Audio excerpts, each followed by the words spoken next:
for the first lecture. Please give a huge round of applause for that. Thank you. Thank you, everyone. Are we ready for this? It's going to be a lot of lectures in a little bit of time. So I'm ready. I was really interested in the opening remarks, how many of the examples our dignitaries gave had to do with the figure of the child, how critics and philosophers and scholars are interested in representing trauma from the perspective of the child. And also throughout the morning remarks, we heard a lot about incomprehensibility, the impossibility of representing trauma.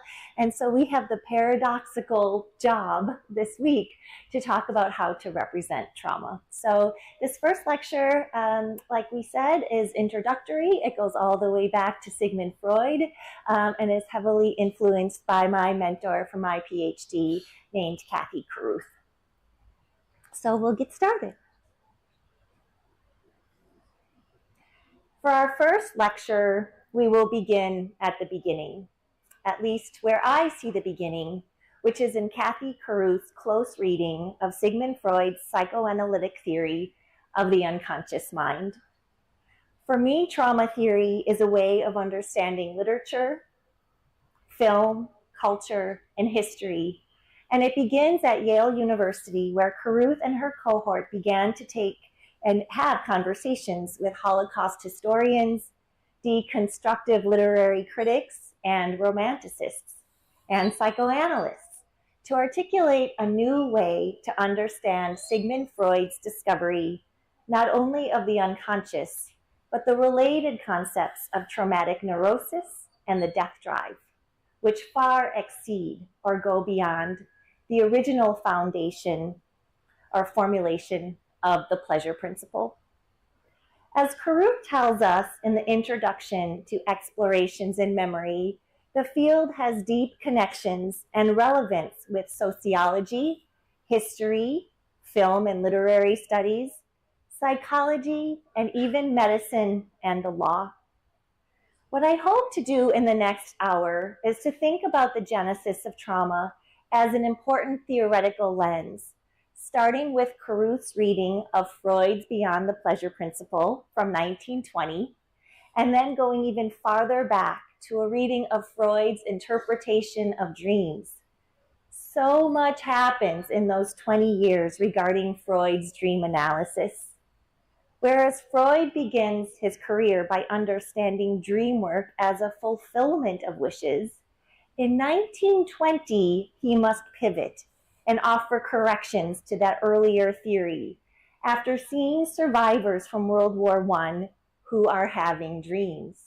But these dreams are not so straightforwardly fulfilling a wish, unless we conceive of it as a wish to return to a traumatic scene or a missed encounter with death or loss, an encounter not at all prepared for, thus leading to a repetition compulsion. In this journey back in time, we will consider such key terms as witness, PTSD, and ethics, with a focus on Freud's representation, once again, of the vulnerable child, a figure he returns to time and again as inextricable from the language of war that pervades so much of the thinking on trauma, from World War I to World War II to the Vietnam War, and certainly beyond to the present day, where war is ongoing. One could argue that traumatic theory is born on the opening pages of Caruth's Unclaimed Experience, where she closely reads Freud's analysis of Tasso's epic about Tancred and Clorinda in Freud's Beyond the Pleasure Principle. Here she cites Freud's overview of this story. This is lecture 1. I should have started there. Trauma as a discipline. Here is Cathy Caruth observing Freud's paraphrase of this Tasso epic. Its hero, Tancred, unwittingly kills his beloved Clorinda in a duel while she is disguised in the armor of an enemy knight. After her burial, he makes his way into a strange magic forest, which strikes the Crusaders' army with terror. He slashes with his sword at a tall tree, but blood streams from the cut, and the voice of Clorinda, whose soul is imprisoned in the tree, is heard complaining that he has wounded his beloved once again. Caruth recalls that this was interesting to Freud because of the idea of the unwitting repetition of killing Clorinda twice. This traumatic repetition, Freud will tell us, and Caruth after him, is what defines traumatic experience.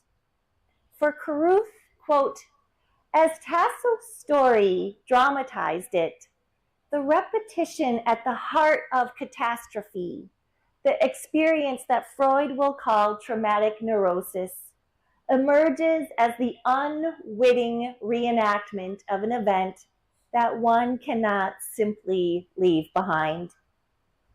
And yet for Caruth, Freud fails to see something else. The significance in this tale of the voice of Clorinda, who cries out, demanding to be heard. Caruth continues, what seems to me particularly striking in the example of Tasso is not just the unconscious act of the inflection of the injury and its inadvertent and unwished for repetition, but the moving and sorrowful voice that cries out, a voice that is paradoxically released through the wound. So Freud tells this story to emphasize the repetition part. And Caruth returns to that story to say, listen to the voice of Clorinda. And that will become the heart of modern trauma studies. In this moment that we get such key ideas as an address and bear witness, not to mention enigma, which helps us to see the commitment to non-mastery at the heart of this theoretical discourse.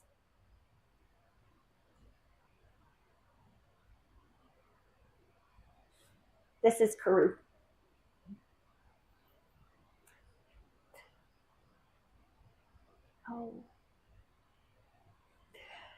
The voice of his beloved addresses him, and in this address bears witness for the past he has unwittingly repeated. Tancred's story thus represents traumatic experience, not only as the enigma of a human agent's repeated and unknowing acts, but also the enigma of the otherness of a human voice that cries out from a wound, a voice that witnesses a truth that Tancred himself cannot fully know. So Caruth adds this idea of the otherness of the human voice. What I want to add today to this exchange between Tasso and Freud, and later to Caruth, is the language of war in this story. This story that is also a love story and a woman's story. Via the significance of the haunting voice that cries out, I would also like to look even farther back than beyond the pleasure principle to Freud's interpretation of dreams, where even so early on, Freud bumps up against a dream he cannot fully understand, which calls into question everything he has argued to that point. In awakening Lucinda once again today, I want to reassess her significance in the 21st century that unfortunately has a new and ever-growing array of traumatic events to unpack. Caruth traces the etymological origins of the word trauma to wound. As she argues, the term trauma is understood as a wound inflicted not upon the body, but upon the mind. But what seems to be suggested by Freud and beyond the pleasure principle is that the wound of the mind, the breach in the mind's experience of time, self, and the world, is not unlike the wound of the body, a simple and healable event, but rather an event like Tancred's first infliction of a moral wound on the disguised Clorinda in the duel is experienced too soon, unexpectedly to be fully known, and is therefore not available to consciousness until it imposes itself yet again, repeatedly, in the nightmares and repetition actions of the survivor. And that's one of the things we'll be working out today. If Freud says in Interpretation of Dreams that all dreams are fulfillments of wishes, then in 1920, when he's seeing survivors of World War I, survivors who are having dreams but are traumatic dreams, he has to wonder if his theory is correct. How could those repeated trauma dreams be, in fact, fulfillments of wishes? And here we have another important aspect of trauma studies, which is an indication of the structure of the event itself. It is an event that is experienced too soon. As a result, it is not available to consciousness until it appears in nightmares and repetitive actions of survivors. For me, the key here is survive. As trauma studies repeatedly emphasizes, the crisis in subjectivity is not simply to confront death, but to come away from that confrontation only to survive, to have to live to tell the story, which paradoxically is not easily accessible to memory, much less language itself. What is significant is that Freud understood how well the psyche worked in 1920, 20 years after the Dream Book, where he begins to see that it is not so simple to say all dreams are fulfillments of wishes. He is starting to wonder why his patients are acting like they have actual head injuries. And this is why I gave you that very dry, technical 3 pages from Beyond the Pleasure Principle from book 2. He says, a condition has long been known and described, which occurs after severe mechanical concussions, railway disasters, and other accidents involving a risk of life. It has been given the name traumatic neurosis.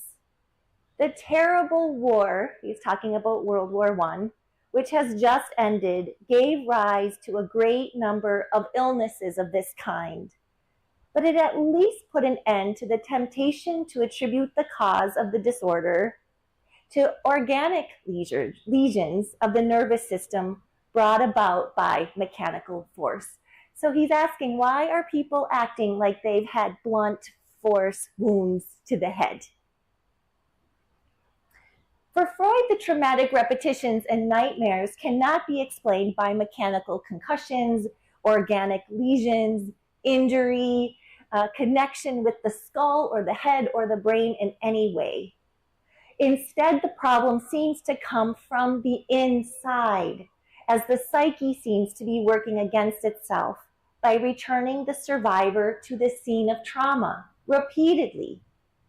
Freud will go on to underline this point. In the case of war neuroses, the fact that the same symptoms sometimes come about without the intervention of any gross mechanical force seemed at once enlightening and bewildering.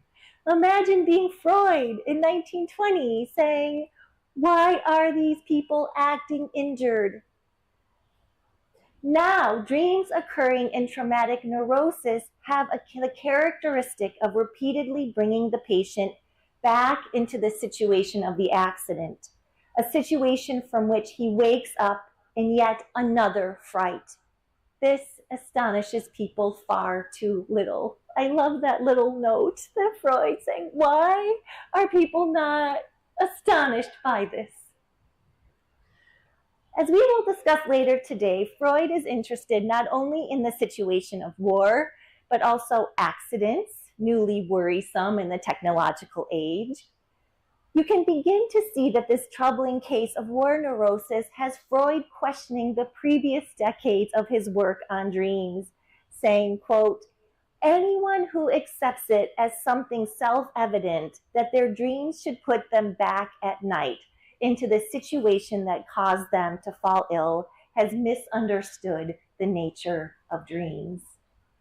And here he seems quite innocent, right? Isn't the psyche, isn't the internal mind supposed to be there to help us, to protect us, to know things? In fact, he would say yes to the second part. The psyche is trying to protect us, but that is why it closes off that knowledge of the event that one has survived that is impossible to register.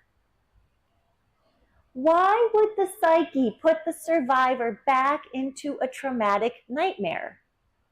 While this is a very compelling question, I would like to argue that this kind of repetition can be seen historically and culturally as well. How can we understand the ways that history seems to repeat? The cultural artifacts seem to dwell on certain images as if possessed by them. The last point puts the focus on how to represent traumatic events and unspeakable illness, an issue we will spend time talking about via literary representations and the language of film. I know there's some narrative medicine and medical humanities people in the room too, and I promise this is related. If a survivor does not have access to this history, then how can it be transmitted for a culture at large? As Caruth will go on to say, this is a paradox at the heart of humanity, the radical need of the ethical witness to tell a story nearly impossible to speak. What is so interesting for Caruth and others is that in this section, Book 2 of Beyond the Pleasure Principle, Freud suddenly shifts from a discussion of traumatic neuroses to child's play, saying, at this point, I propose to leave the dark and dismal subject of the traumatic neurosis and pass on to examine the method of working employed by the mental apparatus in one of its earliest normal activities. I mean, in child's play. So in Book 2, he goes from a description of traumatic nightmares and then says, let's shift now to talk about child's play. And that is very interesting for trauma theorists. For Freud, the child's play described after watching his grandson, which we learn in a footnote, play as a way of coping with his mother's departure, tells another kind of story. Freud describes this boy as throwing toys away and saying, oh, oh, oh, which he interprets very liberally, I would say, as fort in German or gone in English. This is seen in the game of the wooden reel with a piece of string. When the boy throws the reel, it disappears. He says, oh, meaning, for Freud, gone. And when he pulls the reel back by the string, the boy gives a joyful da. There. Freud sums it up by saying, this then was the complete dream. Game, sorry, not dream. That's the point. This was the game. Disappearance and return. Going on to articulate that, quote, it is clear that in their play, children repeat everything that has been made a great impression on them in real life, and that in doing so, they make themselves master of a situation. It is this mastery, and also preparation for loss, that leads Freud to say that this is a normal activity as opposed to the neurosis of a survivor. For Freud, the normal activity seems to be a way of coping, of preparing for something unpleasant like his mother's departure, and recalling via the toy that even though something or someone goes away, she, the spool, the mother, will come back. This child being observed is Freud's grandson, whose own mother died when he was under 6. It is this very same grandson who also threw his toy to the floor when learning that his father was going to war, with the words, go to the front, And it's so adorable, isn't it, that Freud spells front with the W sound that his grandson would say, front. It is easy to read this as a grandfather reflection on a complex family dynamic. But one of the things we might be able to see via this juxtaposition is that in quote unquote unhealthy situations of traumatic neurosis, there is no preparation for a sudden departure or loss, which results in the unconscious consistently looping back for that unclaimed experience or missed encounter. Again, Tancred in his Warrior's Armid stabs Clorinda twice. This, for Freud, would explain the traumatic nightmare and Tancred's unwitting killing of Clorinda once again. Coupled with the lack of preparation for the event, the repetition and observation of psychic effects, when there is no physical impact for the head or brain, I would say this is the beginning of an understanding of trauma, one that Caruth articulated in the 1990s when looking back via the Diagnostic Statistician's Manual of 1980, where PTSD, 60 years later, was finally added as a diagnosable ailment. We'll talk about this in discussion. I'm really interested in the fact that PTSD is not added to the manual until 1980, and this is because psychiatrists were seeing victims or survivors from another war, and that is the Vietnam War. And one of the things I might ask is, why does it take 60 years for PTSD to be added to a statistician's manual to offer as a diagnosis for these kinds of symptoms? In Explorations in Memory, Caruth offers a definition of trauma that is perhaps less literary. There is no discussion of Clorinda here, and it is more scientific. She takes up the symptoms of repeated hallucinations, dreams, and behaviors, and goes on to clarify that an event, while traumatic for one person, may not be so for another. What leads to the traumatic response is the structure of the event or experience, as it is not fully assimilated at the time, only belatedly, as if the survivor is in a repeated possession of the event itself. For Caruth, the history of trauma can, quote, only take place through the listening of another, an ethical witness who can help process the event. These ideas of the impossible, though essential witness and the language of history can be seen in the Holocaust writing of Shoshana Fellman and Dory Lobb in Testimony. And our professor Shipra Itolia quoted from Elie Wiesel's Night. That's another example of an interest in how studying the Holocaust leads to a greater understanding of trauma. And Fellman and Lobb's Testimony, Crises of Witnessing, in literature, psychoanalysis, and history, we can kind of see a development of the theory, but again, it picks up on a discourse from the 1899 to 1900 book, where that Freud was writing about trauma's relationship with dreams. I'm going to make sure I didn't miss any slides for you.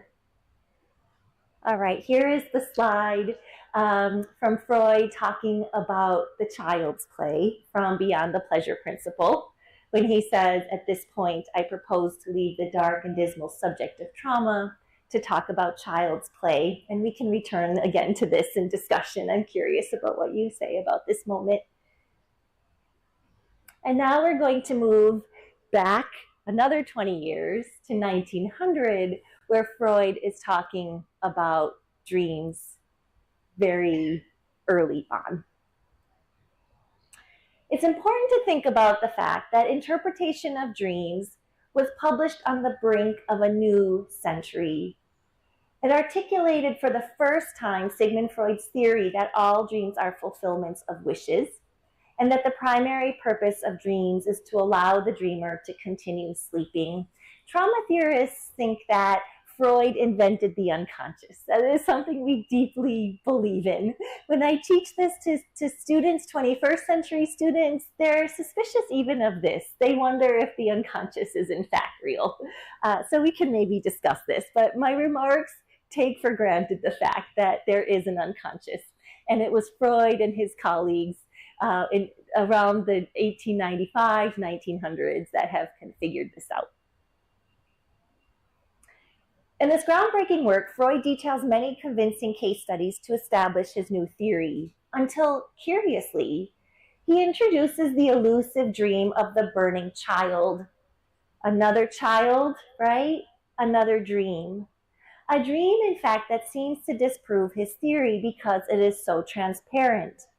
Unlike the other dreams Freud discusses in his dream book, the dream of the burning child carries with it no hidden meaning, indicating Freud's own blind spot in his theory of dream interpretation. So he gets to a patient in 1899 who tells about this very graphic dream, and Freud is thinking, there's nothing to interpret here. It's all very straightforward. And what does this mean about an idea of dream interpretation, in fact, of psychoanalysis?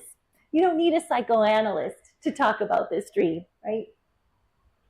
Whereas Freud's original theory suggests that dreams allow sleepers to continue sleeping and unconsciously to fulfill wishes, Jacques Lacan returns to the dream of the child burning in order to introduce an idea of trauma not imagined in 1900. I wonder if I skipped some pages. Okay. According to Lacan, who had a new perspective on burning 20 years after the Nazi Holocaust, the trauma of facing a burning child in a dream actually fails both to allow the dreamer to fulfill a wish and to continue sleeping. After all, Lacan emphasizes, the fright of the voice of the child comes from a dream. It wakes the dreamer into another reality and then calls for a witness to the burning. As such, for both Lacan and Freud before him, the dream of the burning child fuses sleeping with waking, ultimately appearing as allegories for a failure to wake, the failure to sleep, and implicitly the failure to awaken to a child burning. So again, with another paradox, I'm going to use this dream of the burning child to emphasize not successes in understanding, but failures at every turn. And that's something that trauma studies is interested in also. How do repeated failures actually succeed in telling us something important that has not been fully processed? Freud's dream theory originated in his discovery that dreams have a hidden meaning, a meaning that needs to be interpreted in order to grasp how it fulfills a certain wish. In other words, Freud emphasized in his new psychoanalytic theory how interpreting dreams reveals peculiar wishes unattainable in waking life. However, Freud's reading of the dream of the burning child incorporates his discussion neither of interpretation nor of unconscious wishes. For Freud, this special dream does not prove a theory about wish fulfillment. This dream proves several failures inextricable from the dream. A father's failure to awaken to the sound of a child's voice, Freud's corresponding failure to read the dream, and the dual failure of two fathers, the father of the child and the father of psychoanalysis, to address the burning child. In this unique dream, then, Freud emphasizes darkness, where he expects only to see light. I don't know if you experience this yourselves. You're writing a research paper and you think all of the evidence that you give will prove your point. And then you run into something that disproves your entire thesis. And then you think, now what am I going to do? Do I forget that I saw that? Do I add it to my research? What Freud does is add it to his research and acts as if everything is okay until the very end when he says, I have failed at everything, which I feel like so, I don't know, grateful for, actually. So introducing this darkness revealed, Freud describes how a child appears in the dream of a grieving father, A father who drifts off to sleep after days and nights of watching over his sick child. This child, Freud suggests, eventually dies without a witness. In the next room, as the father sleeps, the child's body lies surrounded by candles under the watch of an old man who has already proven his incompetence as a watchman. And then here's the discussion, and you have a slide for that. After a few hours, Freud recalls, the father dreams that the child is standing by his bedside, grasps him by the arm, and whispers to him reproachfully, "Father, can't you see that I am burning?" This also goes back to the opening remarks about Manchester by the Sea, right? So many of these literary, philosophical, cinematic representations of trauma have to do with somebody missing the scene of a child's burning.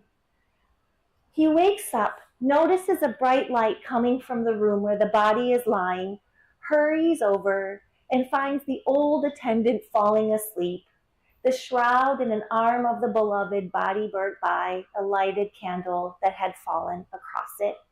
So to be clear here, the boy had already died, and he's wrapped in a shroud, and the watchman was supposed to make sure that everything was okay for this mourning process, and the candle falls over and burns the child. As Christopher Finks has suggested, this dream and these words within it have dual origins. The address of the child that originates from within the dream carries as much weight as the father's pursuit of the child in his sleep, establishing via the figure of the father the ethical pursuit to witness the event. Father, wake up! Can't you see that I am burning? For Finks, there is a pressing need to act in relation to the terrible accident that has fallen the child's corpse. The dreamer appears to know at some level he is sensing that he needs to act. The need to act, in other words, appears to contradict the purpose of the dream, which is, for Freud, all of those hundreds of pages before then, to continue dreaming. This unforeseen contradiction, in fact, reinforces Freud's remarkable failure at interpretation. Caruth concludes that, quote, the passing on of the child's words transmits simply not a reality that can be grasped in these words' representation, but the ethical imperative of an awakening that has yet to occur. We'll talk a lot about trauma with regard to an event, witnessing the event.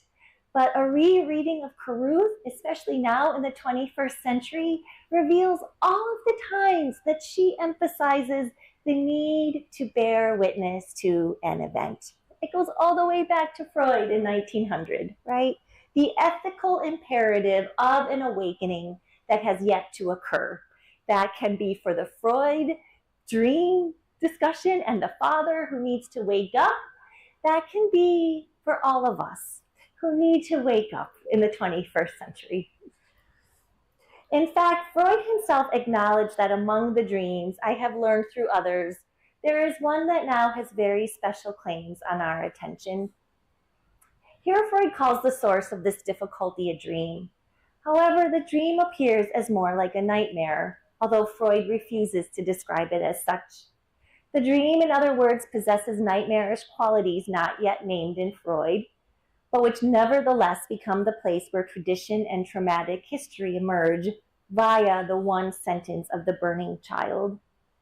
After proving a simple and clear interpretation of the dream of the father, a father who dreams after a few hours of sleep that the child is standing at his bedside, grasps him by the arm, and whispers reproachfully, Freud suggests. We will notice then, this is all Freud, that this dream too is not without a wish fulfillment. In the dream, the dead child behaves as if he were alive. He warns his father himself. He comes up to his bed and tugs him by the arm, just as he probably did in that memory from which the dream first took the bit of what the child said. We could imagine that the child, when he was alive, said, "Father, Dad, can't you see?" Now, as it was for the sake of this wish fulfillment that the father prolonged his sleep for a moment, he gave the dream a prior claim over his waking reflection because it was able to show him the child alive again. On a first reading, this interpretation appears like all the other dreams recounted in Interpretation of Dreams, an uncanny image or event in a dream that draws on recent memory traces and reveals a wish of a dreamer. For the father, the wish was to see his child alive again, even if it means seeing that speaking child on fire in his dream while sleeping through the child's actual burning. For Freud, however, this dream marks the failure of his theory and is not exemplary at all, as Lacan would have it. Here, Freud explains. And this is where he says, he confesses to all of us that what he is working out is not actually working as he expected. And again, I would say that we kind of talk about Interpretation of Dreams as that famous dream book. But what I want to do, like 120 years after, is go back to that and say, actually, this is where he's figuring out a theory of trauma. And we maybe didn't see it there at first. So this is Freud. So far, we have mainly been concerned with probing after the hidden meaning of dreams, the route we should take to discover it, and the means the dream work has employed to hide it. And now we come upon this dream, which offers no problems of interpretation, whose meaning is given undisguised, and we note that it still retains the essential characteristic that distinguish a dream sharply from our waking thought and rouse our need for explanation. Only when we have got rid of everything that has to do with the work of interpretation can we see how incomplete our psychology of dreams still is. When he says we and our, he means I and my. He says, I've been talking about the importance of interpreting symbols, but this needs no interpretation. What are we doing here, right? And emphasizing not his success as a theorist, but rather his failure to create a complete psychology, Freud worries that no meaning is hidden in this paradoxically difficult dream. If this is the case, Freud wonders, what separates a waking dream or daydream from the dreams in sleep that are supposed to reveal the unconscious? What is the point of a psychoanalyst like Freud? Through this troubling image of the burning child, Freud comes upon a dream in which meaning is undisguised, and yet it still has the essential characteristics separating dream from waking thoughts, and therefore needs to be explained. It is precisely these lingering, essential, but unnamed characteristics that reveal to Freud his incomplete psychology. What are the characteristics of this dream that distinguish it from waking if it has no latent content? Freud seems unable to answer this question during such a critical moment in his argument, making his exemplary dream, in fact, a failure. Or put somewhat more precisely, this exemplary dream, itself a success, points up the failure of Freud's entire theory. I would propose that this very dream underscores for Freud the problem of reading a dream, linking inextricably in this moment both the father's failure to wake up and Freud's failure to interpret. Freud's failure to interpret the dream reinforces his own failure to address the child, disclosing how the problem of address and interpretation are inextricable in this dream sequence. And again, that is what we do, right? As humans, as literary scholars, we interpret, we try to interpret. We also answer the address of literary works, film works, and the address of one another, right?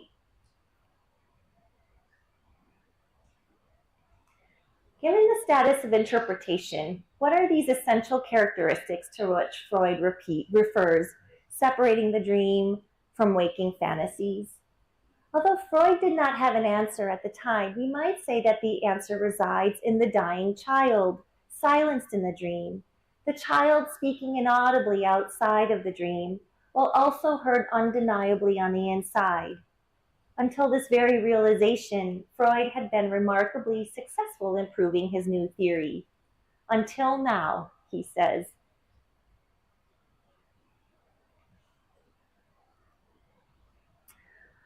Until now, if I'm not much mistaken, all the paths we have trodden had led us into the light, to enlightenment, and to full understanding.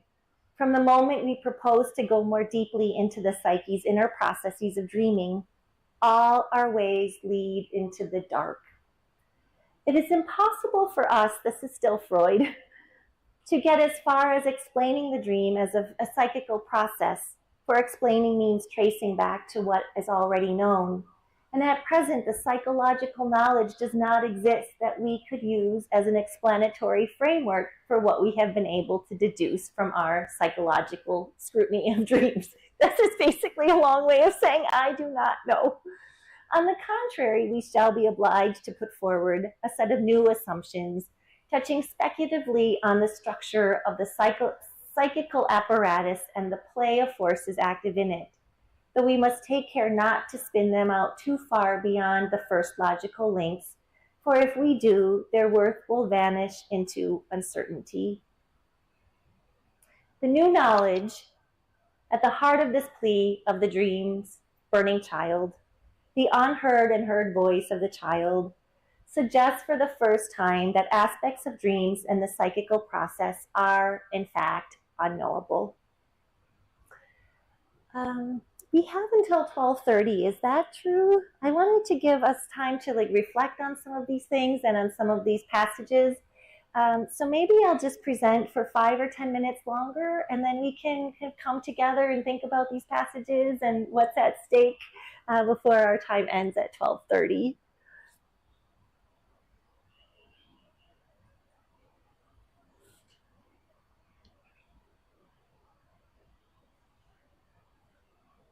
So I'll leave the world of Freud for a second.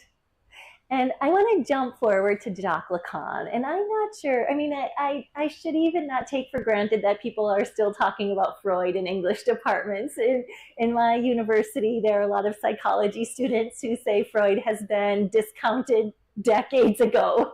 And even now, when I was a grad student in the 1990s, we all read Jacques Lacan's reading of Freud and thought it was all very cool. And now I'm not sure that that is even the case. People might have thrown Lacan out with Freud to say Lacan is so impenetrable. What are we even doing, right? So I just want to put Jacques Lacan back on the table for a second, and then we can kind of talk about the relevance of this thinking also. But keep in mind these, again, in the historical moment, Jacques Lacan was very worried about representation after the Holocaust. What could language and theory do to articulate what had happened with the Nazi genocide? So while Freud likely sought to enlighten his readers through a stirring new theory of dreams, Lacan reads Freud's dream of the burning child as a literal enlightening. In fact, Lacan draws upon Freud's imagery of light in order to advance a theory inextricable from burning flames in history. He is wondering, right, why are people not saying more about the fact that literal babies are being incinerated, which we heard about in Shipra's lovely reading of Night, right? Lacan is saying, go back to Freud's dream of the child saying, can't you see I'm burning, and do something about the actual history in front of us. In attending to these flames, Lacan's engagement with Freud suggests just how much is at stake in witnessing when an encounter with trauma prevents a necessary awakening. Lacan reverses Freud's interpretation of the dream of the burning child from a failure to awaken to a failure to sleep, and he suggests ultimately that the reality in the dream awakens the dreamer only to see another child burning. Inflected as it was through images of millions of children burning in concentration camps during World War II, the children not of dreams but of history, the child's voice in the dark is asking, can't you see I'm burning? And it takes on significantly more weight here than in 1899, ultimately echoing the voices of millions of children in the early 1940s seeking a witness. In these echoes, Lacan found not voices of dead children, but voices of the murdered, emphasizing both what is at stake in the problem of a witness, as well as the profound difficulty of awakening to these voices. Lacan describes the child's one sentence within the dream, "Father, can't you see I'm burning?" as a torch or a firebrand. And it is not in the fire inside the dream that torches, bringing fire where it falls, but rather the words of the child. The sentence is a firebrand precisely because it uses the linguistic register of poetry to evoke the response of a witness.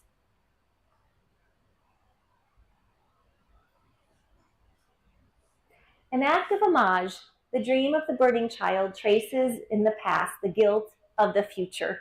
This is another tricky thing about Lacan, right? He's like, how is this uncanny dream from 1899 with a burning child saying, "Can't you see I'm burning?" How does that seem to anticipate or foretell or predict a history that people had yet to awaken to in the 1950s and 60s? The ethical relationship that this dream stages, in other words, necessitates not that we fully know what is being witnessed, but rather we acknowledge the address despite our inability fully to witness it. The paradox again, you will not fully grasp it, you must fully pay attention. This is the concept at the heart of trauma theory. The one idea that remains consistent into the 1920s when Freud is working out the effects of war and train accidents on the unconscious mind. It is also the paradox at the heart of human relationships, says Caruth, the idea that we are linked by traumas that we do not fully understand. So what I hope you remember from these opening remarks are the visuals, the literary examples. Tancred and Clorinda.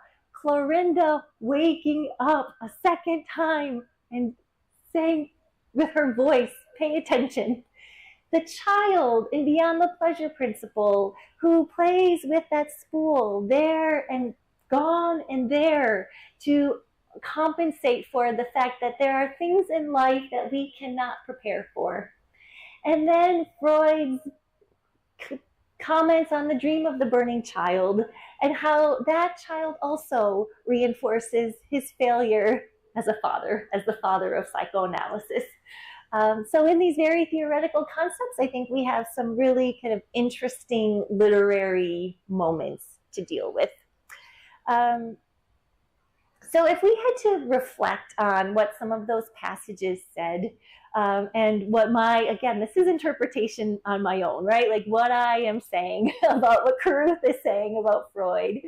I'm wondering how we can talk about what's at stake, right? So what is the significance of a theoretical method grounded in not knowing, in non-mastery? Isn't that why we're all here in university? Isn't this why we read theory and literature and film so we can master it? And now we've turned to a theoretical discourse that says, at the heart of it, you will not know everything. You cannot master. Number two is, what does Freud gain by using the figure of the child as illustrative of his theory of trauma? He's dealing with adults, right? He's looking at women with hysteria, he calls it. He's looking at survivors of train accidents, and he's looking at World War I veterans. But time and again, he goes back to represent a child, which could be interesting for us, right? And then the third is, what is the status of the ethical witness in trauma studies? I would say very important, but we can unpack that a little bit, and you might want to push back, right? I had you read Bessel van der Kolk for today, if there was time. Bessel van der Kolk says, doesn't matter, we can talk to each other all we want, we can listen to each other. It is the need for the body to relearn how to be a body that is important in curing trauma. So that's the MD perspective. What does it mean for me to say the ethical witness is essential? And then number 4, how would you explain the 60-year gap in defining PTSD in the DSM-4, right? Freud seems pretty clear in 1920. This is PTSD. Why does it take so long to get it as a diagnosable symptom? So what do we want to do first? Do you want to talk about the discussion questions first, or do you want to unpack some of the passages I had bolded as a way to get to the discussion questions? Any thoughts? What are you ready for? Yes, let's do it. Okay. I love this one. I think that this is where we started, right? Like for me, this is where trauma theory is born. This illustration. So I'll read it again. I told you what Caruth saw in it. I told you what I saw in it. I'm interested in what you see in it, right? So the voice of his beloved addresses him, and in this address bears witness to the past he has unwittingly repeated. Tancred's story thus represents traumatic experience not only as the enigma of a human agent's repeated unknowing acts, but also the enigma of the otherness of human voice that cries out from a wound, a voice that witnesses a truth that Tancred himself cannot fully know. I realized that I didn't put the passage itself on the slide. Do you want me to read that again? You want to go with what Caruth says? What does Caruth say about this Tancred example? What are the key words there in her reading?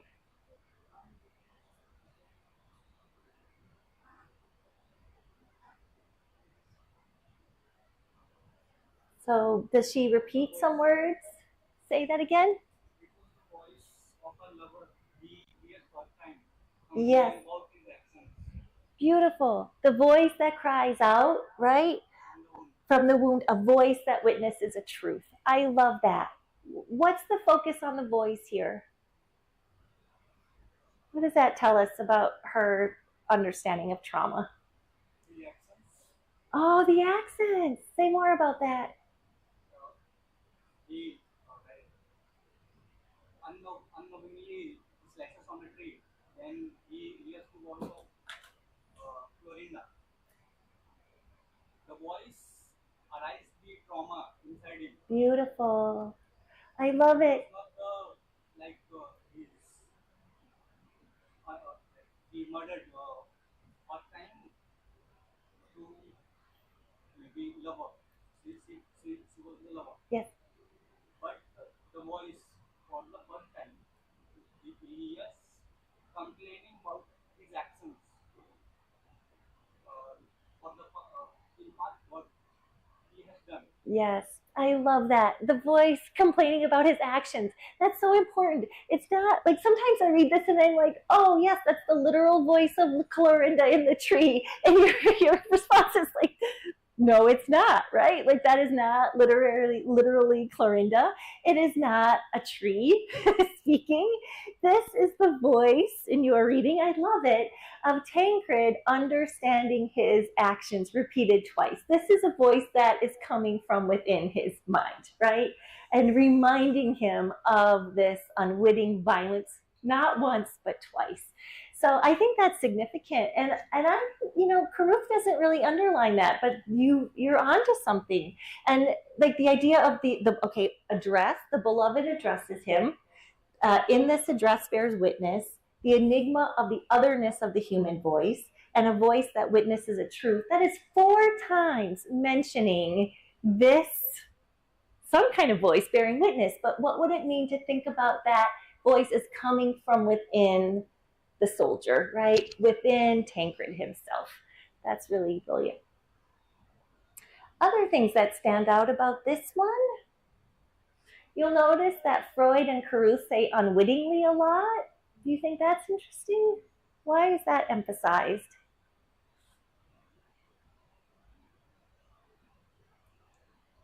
Do you want to say that?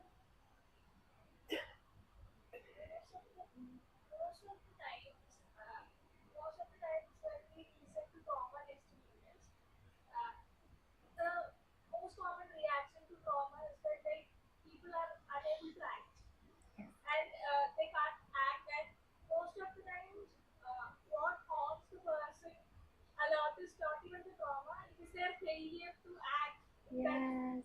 Time. Yes. They repeat unwittingly a lot. And I feel that the trauma dreams have a thing like they relive it every time to think that what they could have done or what they Yes. could have done to stop it, but but they are somehow powerless to act on it all Yes. the time, and that powerlessness and that kind of inaction is what haunts the victim more than the actual event of trauma. Yes, that's beautiful. I don't know if you could hear from the front row, but the idea is like generally when we think about trauma or regret associated with trauma, it's a failure to act. It's like freezing in the moment, not being able to do something, and that haunts you, right? Like you feel maybe guilty about that. And what this example does is kind of turn that over and talks about an unwitting action, a repeated action. So we can kind of think about that. And your lovely remark had me thinking about how an approach that's not informed by trauma would say something like, stop doing that. Like, can't you just get over it? Or like, why do you have those repeated compulsions? And the idea behind trauma studies is that it's not that easy just to stop or to go, right? That there's like something that is kind of stuck in our unconscious mind that needs to be unlocked before we can like move on. So that's really useful. The idea of action or inaction, voice. Do you want to add to that? Anyone else? I saw a hand up. I thought, oh, okay. Yes. Also, unwillingly could refer to the lack of awareness. Yes. Just to know, to be aware of what we are doing and where it is coming from Yes. is essential before getting to work on it. Yes. Unwillingly can refer to the lack of awareness also. Yes, I love that. Unwittingly, such a key word, right? We like to think that we are in control of our bodies and minds. What would it mean for this theory to say there are times when people behave against their own best interests, against their own desires or even intentions, right? So I think that is so key. We can think about traumatic repetition in that way. It's not just doing something for the sake of doing. It is that unwitting action. It is acting against one's desires or intentions. So important. All right, so is there another passage? I think we have only 4 minutes. Do you want to look at another passage or a question? A question? Who said question? Yeah? So tell me, okay, I'm just going to pick one. In our breakout groups, in our when we're doing tutorials, we'll look at these passages more and these questions, but I'm wondering what you think about number one. What does it mean to think about a theoretical method grounded in not knowing? In Freud writing that whole book and saying, really what I'm trying to tell you is we will not know. We have just wandered into darkness. Welcome to the 20th century, right? What do you think about that? What's at stake? Is there a kind of use in that?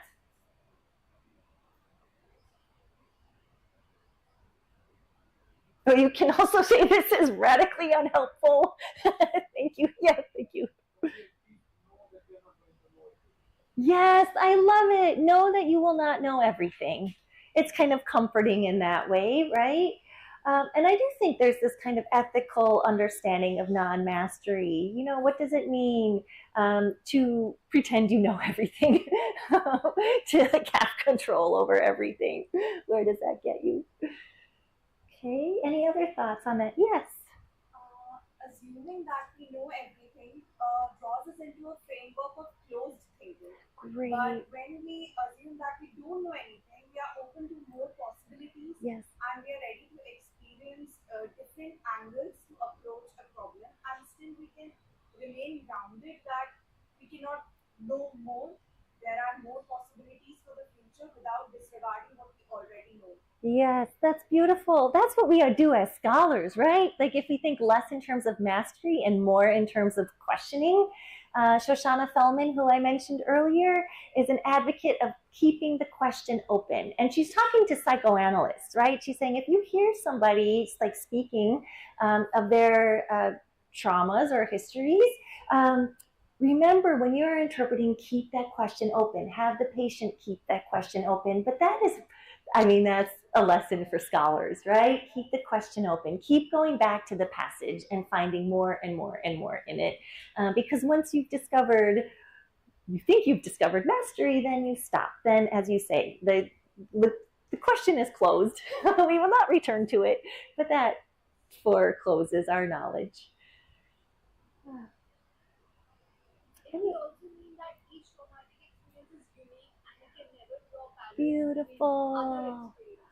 I thank you so much. And that goes back to number 4. I mean, maybe there is something kind of useful about like not having something written in the DSM-4 that says if a person is experiencing these 4 things, then you know for sure that they are suffering from PTSD and how you treat it. Because as you say, everyone is different. Like everyone will experience the same event and have a different reaction to it. Some will have traumatic neurotic compulsions and other people will walk away having not experienced that at all. So I love that idea, that every individual is different, which means every individual's reaction to experience is different, and everybody's like coming to closure, if it's possible, is different.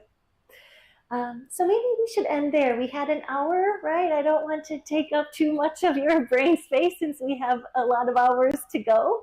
But thank you very much for engaging me with these foundational questions of trauma studies. So I'll see you back here at our next time, right? Thank you. Thank you. What is our next time? It is after lunch. Is lunch now? Okay.